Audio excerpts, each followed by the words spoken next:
Voici ma méthode de prospection en 3 étapes pour trouver des missions en régie en tant que freelance dans l'IT. Étape numéro 1, il va falloir trouver les bonnes entreprises. Dans mon cas, je suis développeur iOS en freelance, donc l'enjeu numéro 1, c'est d'identifier les entreprises qui ont une application mobile iOS, idéalement le plus rapidement possible. Aujourd'hui, il existe une tonne d'outils de prospection qui permettent d'identifier les technologies utilisées par les entreprises. La plupart de ces outils sont extrêmement peu fiables, surtout pour les technologies back-end ou en tout cas les technologies invisibles. Et si vous êtes un profil de l'IT type product owner, product manager, chef de projet, etc., c'est pire encore. J'ai testé des dizaines d'outils et aujourd'hui, je vais vous en donner 2. Le premier, c'est LinkedIn. Je vais vous décrire une approche très simple mais extrêmement chronophage qui consiste à identifier la liste des entreprises qui ont travaillé par exemple dans mon cas avec des développeurs iOS freelance. Et pour cela, je vais me rendre sur LinkedIn. C'est parti. On se retrouve maintenant sur LinkedIn. Alors, je vais tout simplement aller dans la barre de recherche en haut à gauche. Je vais taper développeur, par exemple, iOS freelance et je vais regarder les résultats qui s'affichent. Je vais d'abord aller dans l'onglet personnes. Je vais filtrer aussi par rapport à la ville, puisque l'idée c'est de trouver des opportunités qui sont proches potentiellement de chez moi. Donc par exemple, je vais mettre la ville de Lyon. Et là, je vois que j'ai 316 résultats.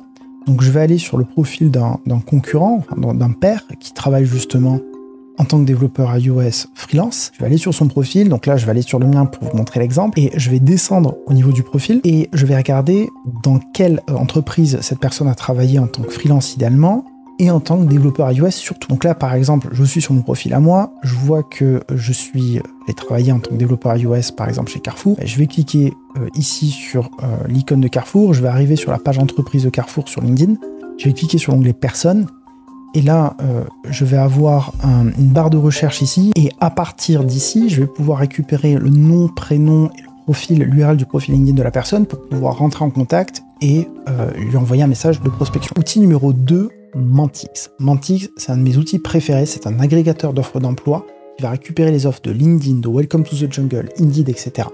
Je vais vous montrer un exemple tout de suite. Stratégie numéro 2, je me retrouve sur l'outil Mantix, qui est un superbe outil de prospection. Donc là, on va effectuer une recherche d'entreprise. Donc je vais mettre par exemple développeur iOS. Pour retrouver les offres de développeurs iOS, je vais mettre tous les synonymes, évidemment, ingénieur iOS, etc. Là aussi, mettre potentiellement une localisation ou toute la France potentiellement. Donc là, je vais avoir quelques offres d'emploi qui vont sortir. Je vais pouvoir aussi décider de la date de publication. Est-ce que c'est les 7 derniers jours, 15 derniers jours, 30 derniers jours, ou depuis sur toute l'année dernière par exemple. Je vais aussi pouvoir sélectionner la taille des entreprises, exclure les ESN. Le filtre est pas ultra fiable. Parfois, on a quand même des ESN malgré tout. Vous voyez, Hamilton, par exemple, c'est une ESN.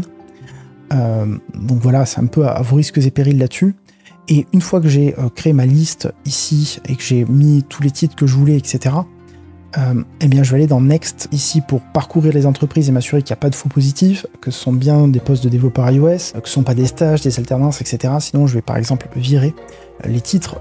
L'outil est assez puissant là-dessus pour pouvoir faire de jolies choses. Et ensuite, je vais choisir Next. Je vais pouvoir sélectionner éventuellement les noms de postes de gens que je souhaite contacter. Moi, je garde toujours l'entreprise pour pouvoir rechercher par moi-même les contacts quand l'outil ne me les donne pas. Et je vais cliquer sur Next et je vais lancer le CSV qui va se générer. Et à partir du CSV, j'aurai la liste des entreprises et des contacts parfois au sein de ces entreprises pour les contacter et leur envoyer un message de prospection. Maintenant qu'on a une liste de contacts, on va leur écrire. Par exemple, je vais aller contacter un recruteur ou un manager au sein de l'entreprise et je vais lui dire « Bonjour Monsieur Dupont, j'ai vu que votre entreprise avait travaillé avec des développeurs iOS par le passé. Pensez-vous avoir des besoins prochainement ?» Cordialement, Lilian Alvarez. Je vais laisser mon numéro de téléphone et je vais dire par exemple développeur iOS, c'est en expérience. Cas numéro 2, si j'ai récupéré une liste d'entreprises qui recrutaient des développeurs iOS via Mantix par exemple, je vais dire bonjour Monsieur Dupont, j'ai vu que votre entreprise recrutait un développeur iOS, avez-vous trouvé la perle rare? Cordialement, Lilian Alvarez, remets mon numéro de téléphone, développeur iOS, c'est en expérience. Tout simplement. Maintenant, l'étape numéro 2, ça va être de répondre aux objections, parce que ne croyez pas, parce que vous contactez des entreprises qui ont potentiellement des besoins, qu'elles vont toutes vous dire « envoie-moi ton devis, on est parti ». Parfois, vous allez entendre des objections comme « on ne recrute qu'en CDI, on n'a pas de besoin pour le moment, on a déjà quelqu'un, on ne travaille plus avec des externes, on a trop de problèmes, on ne traite pas avec les indépendants directement à cause de nos processus d'achat ». Ces objections, beaucoup d'entre vous, en tout cas beaucoup de freelances avec lesquels je discute, vont se contenter de dire « ok, merci, bonne continuation ». Non, non, non.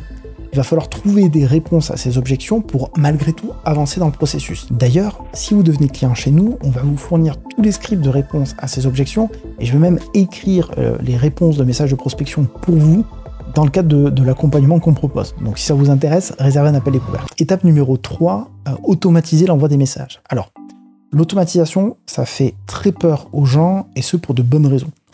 l'automatisation, si vous y prenez mal, ça peut vous coûter très cher parce que vous risquez des bannissements de votre adresse email, des bannissements de votre profil LinkedIn, vous risquez de vous griller parce que vous allez contacter des entreprises avec lesquelles vous avez déjà été en contact par le passé, vous allez peut-être les relancer plus que nécessaire, vous n'allez pas relancer les bonnes personnes, etc., etc.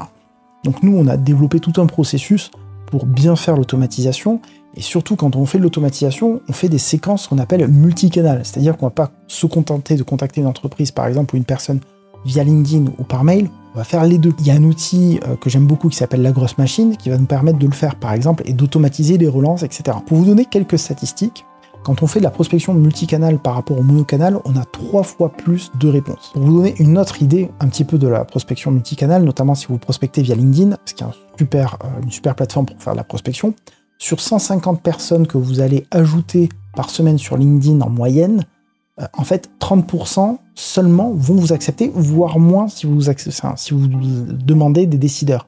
Généralement, les taux sont un peu plus faibles. Donc, 30% de 150, ça fait à peu près 45.